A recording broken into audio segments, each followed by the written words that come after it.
जय हिंद साथियों। इससे पहले आपको पता होगा कि 19 मार्च का जो करंट अफेयर एंड स्टैटिक था वो मैंने डिस्कस कर लिया है, उसका वीडियो चैनल पर आ गया है, आप वो देख लीजिएगा। अब हम बैक टू बैक 5 प्रश्न इस वीडियो के अंदर लेंगे। लगभग 100 से 150 क्वेश्चंस का मैं आपको रिवीजन करवा दूंगा। अगर आप काउंट भी करते हैं तब भी आपको ये फील होगा।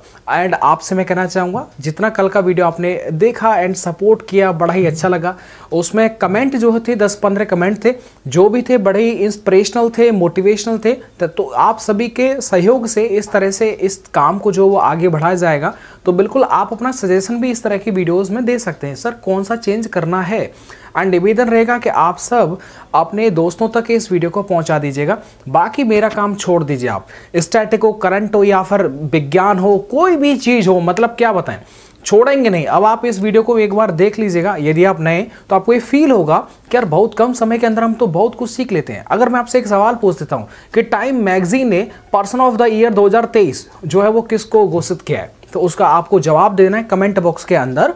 उनका स्टार्टिंग है टेलर, पूरा नाम क्या है वो आप मुझे बता दीजिएगा। इसके बाद में एक और है, आपको पता हुआ केस फॉर क्योरी आरोप में लोकसभा से किए गए निष्कासित जो किया गया था, उनका नाम जो था वो टीएमसी के नेता हैं जो वेस्ट बंगाल से हैं। यानी कि पैसे लेकर के सवाल जवाब पूछना लोकसभा में, वो कौन थे, उनका नाम। मैंने आपसे 2 सवाल पूछे, दोनों के आप जवाब दे दीजिएगा। इसके बाद में मैं अब अपने सवालों पर चलता हूं, ठीक है। तो चलिएगा, वीडियो को एक बार लाइक कर दीजिएगा। बिल्कुल आपको जो है ऐसा फील नहीं होगा यार हमने गलत लाइक कर दिया, इसमें मेहनत बहुत लगता है। देखिएगा, हाल ही में मानवीय सहायता, एक बार मैं इस चेंज कर लेता हूं पेन को। हाल ही में मानवीय सहायता और आपदा राहत के लिए भारत और यूएसए मतलब अमेरिका ने कौन सा अभ्यास, जो युद्ध अभ्यास स्टार्ट किया है। देखिएगा, अभी भी वर्तमान में एक्चुअल में यूएसए एंड भारत के साथ में कई सारे जो है वो युद्ध अभ्यास होते रहते हैं, उनके बारे में हम बात कर लेंगे। लेकिन फिलहाल में ये जो प्रश्न है कि मानवीय सहायता और आपदा राहत में, ठीक है, उस जो है भारत और यूएसए के बीच में युद्ध अभ्यास हुआ है। सी डिफेंडर्स या फिर टाइगर ट्रम्फ या फिर लिमटी 24 या कैटलिस्ट 24, इन चारों के बारे में अभी हम डिस्कस करेंगे। लेकिन उससे पहले आपको बता देता हूं इसका एग्जैक्टली आंसर क्या हो जाएगा, टाइगर ट्रायम्फ हो जाएगा। ऐसे याद कर लीजिएगा कि यानी कि आपको पता है ना, पहले जो आपको पता है कि बाइडेन से पहले जो अमेरिका के राष्ट्रपति थे वो ट्रंप थे, तो बिल्कुल टाइगर ट्रम्फ, ये एग्जैक्टली ऐसे याद हो जाएगा। अब ये इसका काम क्या है, बेसिकली ये जो युद्ध अभ्यास हुआ है ये कहां पर हुआ है, इसका काम क्या है। देखिएगा, आपको मैं बता दूं, जैसे ये हमारे भारत का रक्षा है, तो पूर्वी तट पर जो है वो युद्ध अभ्यास हुआ था। पहले अगर आपसे तट पूछ लिया जाए तो ये पूर्वी तट हो जाएगा। इसके बाद में अगर मैं बात करता हूं, अमेरिका और इंडिया के बीच में हुआ था ये जो युद्ध अभ्यास है। इसमें हमारे भारत की तीनों सेनाओं ने जो है वो हिस्सा लिया था, ठीक है, एयरफोर्स हो, नेवी हो या फिर इंडियन आर्मी हो, पूरा मतलब तीनों ने जो है इसमें पार्टिसिपेट किया था। सी डिफेंडर्स की अगर मैं बात कर देता हूं, तो सी डिफेंडर्स जो है वो कौन सी जगह पर युद्ध अभ्यास हुआ था, तो ये पोर्ट विलियर के अंदर हुआ था। कहां पर हुआ था, पोर्ट विलियर, जो कि अंडमान एंड निकोबार के अंदर है। एक और चीज याद रखिएगा, हमारे भारत की एकमात्र सक्रिय ज्वालामुखी अंडमान निकोबार में ही है, बैरन द्वीप जिसे हम बोलते हैं, ठीक है, बैरन ज्वालामुखी, माफी चाहूंगा, बैरन ज्वालामुखी जो कि एकमात्र सक्रिय है, और दूसरी है नारकोंडम जो कि सक्रिय नहीं है। तो ज्वालामुखी का भी आपको प्रश्न हल्का हल्का याद होना चाहिए। तो अंडमान निकोबार में ये जो था सी डिफेंडर्स 24 जो हुआ था ये पोर्ट ब्लेयर में हुआ था। आई होप कि आपको पूरा का पूरा जो है वो सवाल समझ में आ गया होगा। अगर मैं आपसे एक और सवाल अगर मैं पूछ लेता हूं, आपको मुझे बताना है, सी डिफेंडर्स 24 हो गया ये भारत। अब देखिएगा एक और चीज देखिए, सी डिफेंडर्स 24 और वज्र प्रहार, ये दोनों के दोनों जो थे ये आपके भारत और यूएसए के बीच में होने वाले युद्ध अभ्यास। तो लामित युद्ध अभ्यास की, तो लामित युद्ध अभ्यास जो हुआ था वो भारत और सेशल्स के बीच में हुआ था। एक और देखिएगा कैटलिस्ट 24, ये काफी इंपॉर्टेंट है। देखो कैटलिस्ट 24 जो युद्ध अभ्यास हुआ था इसके बारे में आपको पता होना चाहिए। कैटलिस्ट 24 ये सेशल्स और भारत के बीच में हुआ था। इसमें कि हमारे भारतीय जहाज INS तीर ने इस युद्ध अभ्यास में जो है भाग लिया था। अगर आपसे पूछा जाए कि एस्किमो, ठीक है, एस्किमो जनजाति कहां पर पाई जाती है, तो एस्किमो कहां पाई जाती है, अलास्का में। अफरीदी कहां पर पाई जाती है, सऊदी अरब के अंदर पाई जाती है। पिग्मी जो होती है वो कांगो बेसन के क्षेत्र में पाई जाती है। एंड एक और है बहुत इंपॉर्टेंट है जो कि सहारा के क्षेत्र में पड़ती है, उसका नाम है बैडोनियस। मैं लिख देता हूं एक बार, उसका नाम क्या है, बैडोनियस, ठीक है। तो बैडोनियस के बारे में अगर पूछ लिया जाए तो ये आपको सहारा के क्षेत्र में मिलते, ठीक है। सहारा डेजर्ट है, उधर जो है ये आपको देखने को मिलेगा। एक और देखिएगा हमारे इंडिया की बड़ी फेमस है, ये एसएससी में पूछी गई थी, वासी, ठीक है। वासी जो जनजाति है ये लक्षद्वीप में मिलती है। कहां पर मिलती है बताओ? लक्षद्वीप। आपको 2-3 देखिए खोजें भी याद कर लें, जैसे रेडियम की खोज मैडम क्यूरी ने की थी, समय सारणी मेंडलीफ ने बताया था इसके बारे में, एक्स किरणों की खोज के बारे में बताया था रोंटगन ने। तो ये 3-4 सवाल आपके यहां पर खत्म होते हैं। अब देखिएगा सर, अगर आपको अच्छा लगा है, मेहनत आपको समझ में आ रही है तो बिल्कुल आप लाइक करिएगा दिल से। बाकी मैं अपने कामकाज को बहुत बढ़ा दूंगा, ठीक है। जितना आपने यार जितने भी कमेंट करते हैं, भले देखने वाले हों 100, लेकिन 100 का पूरा एकदम प्यार मिलना चाहिए तो बहुत आगे बढ़ जाएंगे। तो देखिए जितना भी आप मुझे देख रहे हैं वो बिल्कुल जो है वीडियो को लाइक कर दीजिएगा, संख्या बढ़ा दी जाएगी। आपसे मैंने पूछा था कि अगर आप कहेंगे तो इसको आधे घंटे से 1 घंटे का कर दिया जाएगा। अब देखिएगा दूसरा सवाल है हमारे पास में कि हाल ही में चर्चा में रहे चक्रवाती तूफान मेगन का संबंध जो वो कहां से? देखिएगा चक्रवाती मतलब साइक्लोन है, इसे मैगन बोलते हैं, ठीक है। क्या बोलते हैं? मैगन। तो इसका नाम है चक्रवाती साइक्लोन जो आया है उसका नाम है मैगन। ये कहां पर है, किस देश से संबंधित है? तो देखिएगा वो है ऑस्ट्रेलिया से। कहां से है?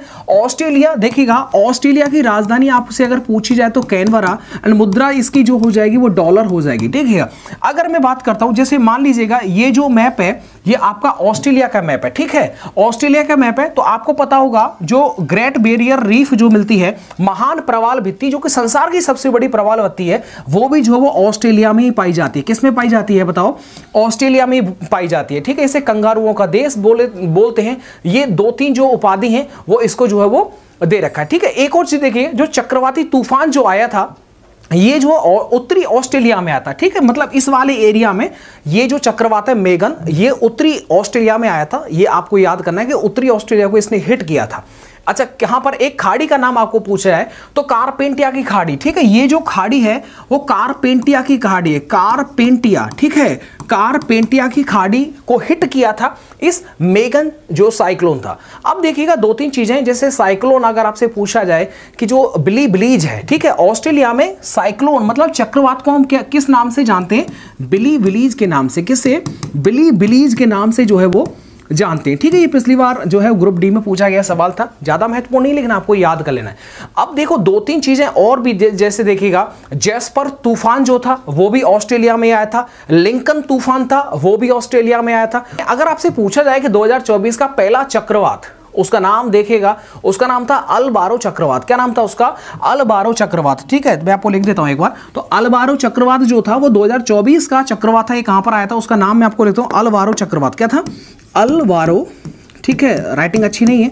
अलबारो साइक्लोन जो आया था वो 2024 का पहला चक्रवात था, ठीक है। अब मैं आपसे पूछता हूं ये किस क्षेत्र में आया था, तो उस क्षेत्र के बारे में आपको पूरा डिटेल याद होना चाहिए। 3-4 चीजें हैं जो बार बार अगर आप रिवीजन करते रहेंगे तो बिल्कुल याद हो जाएगा, ठीक है। ये जो अलबारो चक्रवात आया था ये मेडागास्कर में आया था। किस में आया था? मेडागास्कर में आया था। देखिएगा अगर ये जो अफ्रीका महाद्वीप है तो मेडागास्कर यहां पर है। मुझे याद है अभी भी कि लगभग वो शायद 2017 था या 2018 था, जब मैं मर्चेंट नेवी में नौकरी करता था। तो उस टाइम पर जो मेडागास्कर आइलैंड था उस टाइम पर बहुत बड़ा चक्रवात था। ये एक्चुअल में ये, ठीक है, ये जिम्बाब्वे ये सब देख रखा है। तो मेडागास्कर बड़ा ही अच्छा जो है वो आइलैंड पर बसा हुआ है जो है एक क्षेत्र है, ठीक है। अब यहां पर आप देखिएगा जैसे प्यासी भूमि का देश भी किसको बोलते हैं? ऑस्ट्रेलिया को। किसको बोलते हैं? प्यासी भूमि का देश ऑस्ट्रेलिया को। कंगारुओं का देश भी जो है इसी को बोलते हैं। अच्छा, एक चीज और देखिएगा, अगर मैं थोड़ा सा जल्दी कर लेता हूं तो अगर मैं इसके मैप को थोड़ा सा आपको बताता हूं, मैप है ये अपने ऑस्ट्रेलिया का है। तो यहां पर जो एक ये है श्रृंखला है, पर्वत श्रृंखला है। इस पर्वत श्रृंखला का आपसे मैंने नाम पूछा है, उस पर्वत श्रृंखला का आपको नाम बता देना है। बताइएगा, जल्दी से सोच करके बताइएगा कि इस पर्वत श्रृंखला का नाम क्या है। उसका है ग्रेट डिवाइडिंग रेंज, ठीक है। ग्रेट डिवाइडिंग रेंज जो होता है ये पर्वतमाला है ऑस्ट्रेलिया की। एंड इस पर्वतमाला की सबसे हाईएस्ट पीक का आपको नाम बताना है। सोच के बताइए, सोच के बताओ क्या होगा। उस हाईएस्ट पीक का नाम था माउंट कोशियस्को। क्या नाम था उसका? इसका सबसे हाईएस्ट जो पीक है उसका नाम है Mount Kosciuszko. Is that clear? क्योंकि बड़े ही फेमस मरुस्थल हैं, आप सबको उनके बारे में ज्यादातर पता ही होगा। जैसे गिब्सन मरुस्थल है, ठीक है, गिब्सन मरुस्थल हो जाएगा। इसके बाद में ग्रेट विक्टोरिया मरुस्थल भी है, ठीक है। सैमसन मरुस्थल भी है ऑस्ट्रेलिया के अंदर। ये ठीक है, ये सारी चीजें आपको पता होना चाहिए। देखो एक और चीज देखिएगा, बंगाल की खाड़ी में मिचोंग साइक्लोन आया था। बंगाल की खाड़ी में कौन सा अभी आया था? मिचोंग था। क्या नाम था उसका? मिचोंग। तो मिचोंग साइक्लोन कहां पर आया था? बंगाल की खाड़ी में, और इसका नामकरण किया था म्यांमार ने। Is that clear? एक और चीज देखिएगा, अगर आपसे एक सवाल यहीं से इसके हट करके पूछ लेता हूं कि आपको बताना है भारत के 84 में 84वें ग्रैंड मास्टर, उनका नाम आपको बताना है। ठीक है, उनके नाम में जो है रमेश बाबू आता है, उनका नाम है वैशाली रमेश बाबू। ठीक है, तो भारत के 84 नंबर के जो ग्रैंड मास्टर बने हुए हैं, उनका आपको नाम मैंने पूछा था, तो ग्रैंड मास्टर कौन है? Vaishali Ramesh Babu. Is that clear? चलेगा, अब मैं अगले सवाल पर चलता हूं। आई होप कि सारे सवाल मैंने डिस्कस कर ही लिए, अब कोई दिक्कत वाली बात रही नहीं इस सवाल में। देखिएगा, ठीक है, अगर आपको अच्छा लग रहा है तो बिल्कुल आप लाइक करते रहिएगा। देखिएगा, स्विस संगठन IQ एयर की वायु गुणवत्ता रिपोर्ट 2023 के अनुसार दुनिया की सबसे प्रदूषित राजधानी जो है वो कौन से? देखेगा, आपको पूछा है ये जो IQ रिपोर्ट है, ठीक है, IQ जो इंडेक्स आया है, एयर क्वालिटी इंडेक्स जो आया है, इसको लेकर के पूछा गया है कि दुनिया का सबसे प्रदूषित राजधानी आपसे पूछ लिया गया।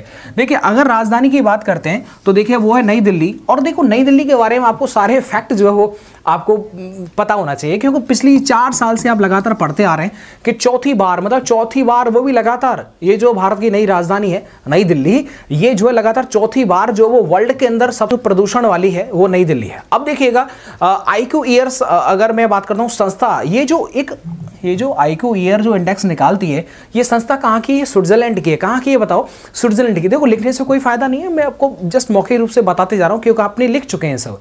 अगर मैं आपसे पूछा जाऊं कि सबसे प्रदूषित जो है वो देश कौन सा है, ये एकदम जबरदस्त सवाल है। सबसे प्रदूषित राजधानी तो नई दिल्ली हो जाएगी, लेकिन अगर देश की पूछा जाए, मान लीजिए कि ये हमारा भारत है, तो यहां पर ये कौन सा देश पड़ता है बताओ? जो पड़ेगा वो, और यहां पर कौन सा पड़ता है? नल्ला पाकिस्तान है। यहां हो जाएगा बांग्लादेश। तो बांग्लादेश पहले नंबर पे है, सबसे ज्यादा पॉल्यूटेड है।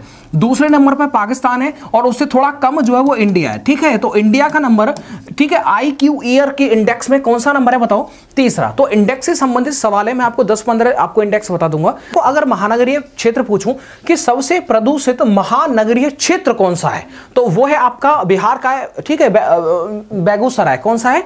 ठीक है, बेगूसराय जो है। आपसे पूछता हूं कि प्रेस की स्वतंत्रता में हमारे भारत का कौन सा स्थान है? देखिएगा, वो है 161। ठीक है, तो प्रेस की फ्रीडम में जो है वो 161 है। अगर मैं आपसे पूछ लेता हूं कि HDI में कौन सा स्थान है बताओ?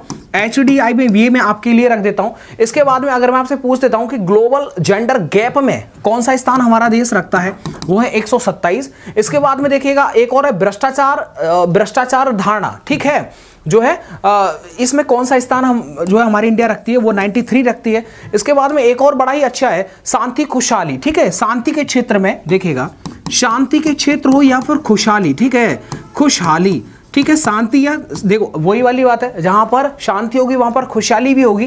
तो इन दोनों इंडेक्स में हमारे भारत का जो नंबर है वो है 126। क्या है बताओ? 126। Is that clear? कोई भी दिक्कत नहीं है। अब अच्छा देखो, फायर के क्षेत्र में, फायर पावर हो या फिर स्टॉक मार्केट हो, उसमें हमारे भारत का जो रैंकिंग है वो चौथे नंबर का है। किसका है बताओ जल्दी?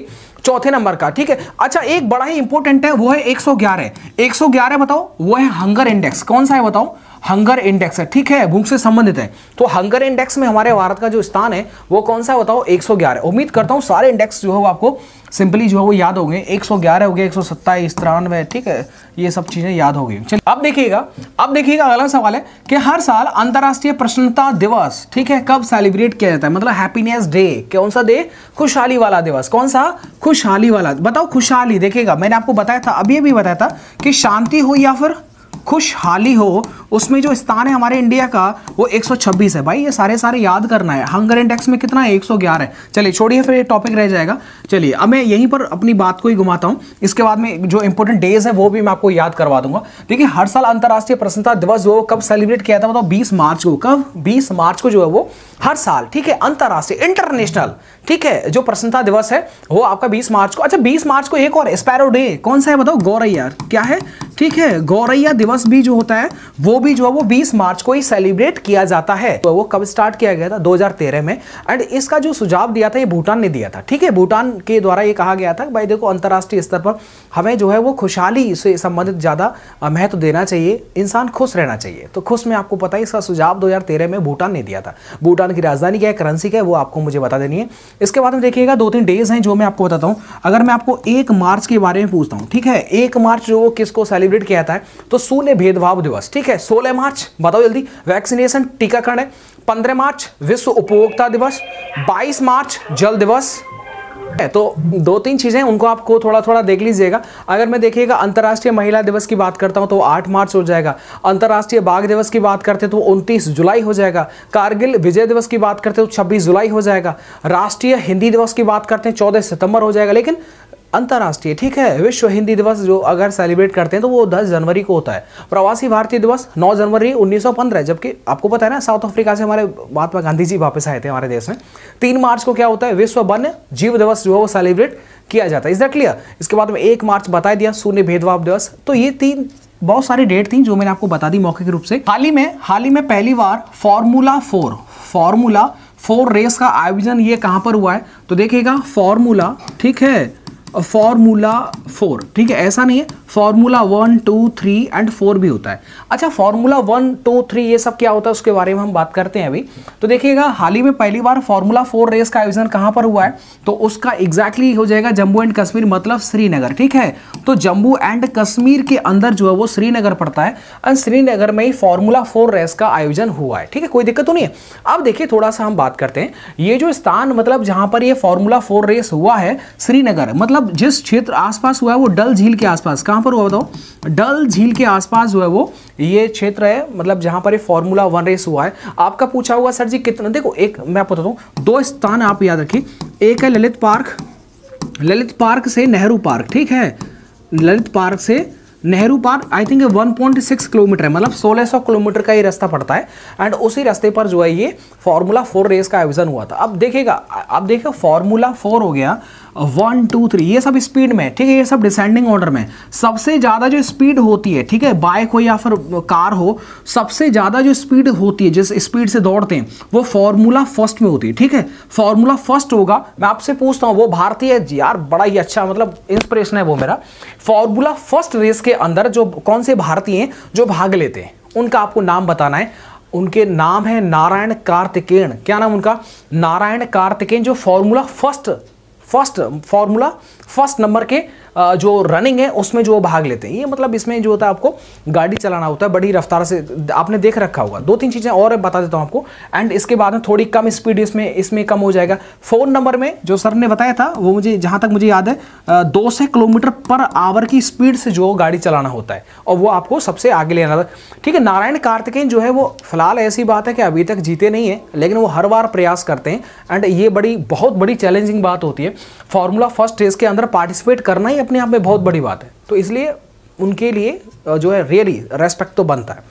अब देखिएगा, अगर मैंने आपको नाम भी बता दिया, इसके बाद में देखो आपने देखा है मोटो जीपी, ठीक है, आपको बताता हूँ मोटो जीपी के बारे में आपसे पूछा होगा। एंड ये पहली बार ही हमारे देश में हुआ है, ठीक है। तो देखिएगा मोटो जीपी, तो मोटो जीपी जो रेस हुई थी ये हमारे भारत में पहली बार हुई थी। ये कहां पर हुई थी? ये हुई थी यूपी के ग्रेटर नोएडा में। कहां पर हुई थी? यूपी के ग्रेटर नोएडा में ये पहली बार हुई थी मोटो जीपी, ठीक है, जो रेस हुई थी। अब देखो इसमें विजेता कौन थे? वो इटली के थे। कौन थे? उनका नाम था मार्को बचेजी। उनका नाम क्या था? इटली के रहने वाले थे, उनका नाम था मार्को बचेजी, जो कि मोटो जीपी रेस में पहला स्थान उन्होंने प्राप्त किया था। अच्छा, इसको टाइटल स्पॉन्सर किसने किया था? तो इंडियन ऑयल ने। ये जो मोटो जीपी रेस हुई थी ग्रेटर नोएडा में, इसका टाइटल स्पॉन्सर किसने किया था बताओ? इंडियन ऑयल ने किया था। उम्मीद करता हूं आज बस हम यही छोड़ देते हैं इसके। अच्छा, कारगिल विजय दिवस कब बताया था? तो 26 जुलाई। क्या बताया था? 26 जुलाई, ठीक है। शिमला देहरादून, ओके छोड़ो। ये सारी चीज़ें जो हमने क्लियर कर दी थी। वीडियो बहुत लंबा हो रहा है, आपके आदेश की ज़रूरत है। आप आदेश मार देंगे ना तो बहुत तगड़ा बता देंगे हम। तो इसलिए आप चिंता ना करें, जो भी आप पढ़ते हैं उसको बड़े अच्छे तरीके से आप रिविज़न करें, उसको याद किया करें, क्योंकि एक्चुअली में याद करने से ही काम चलेगा, ठीक है। बस थोड़ा सा दिक्कत ज़रूर होता है, लेकिन आप 2-3 बार रिविज़न मार देते हैं तो कितना भी बड़ी कोई भी चीज़ हो, इंग्लिश हो, मैथ हो, जीके जीएस, हिंदी, साइंस, कुछ भी हो, कोई फर्क नहीं पड़ता, ठीक है। तो जैसे जैसे सवाल आते रहेंगे वैसे वैसे हम रखेंगे। कल आपने बोला था, एक सजेशन आया था, सर 4 की जगह 5% कर दीजिएगा। मैंने देखिए सर 5 कर दिया है, ठीक है। तो बिल्कुल आप अगर नए हैं तो चैनल को मेक श्योर सब्सक्राइब जरूर कर लीजिएगा और वीडियो को लाइक करके अपने जो भी आपके ग्रुप हैं उन सब में इस वीडियो को शेयर कर दीजिएगा। बस इतना ही आपसे चाहता हूँ। मिलता हूँ आपको नेक्स्ट वीडियो के साथ में। वीडियो को देखने के लिए आप सबका बहुत बहुत धन्यवाद।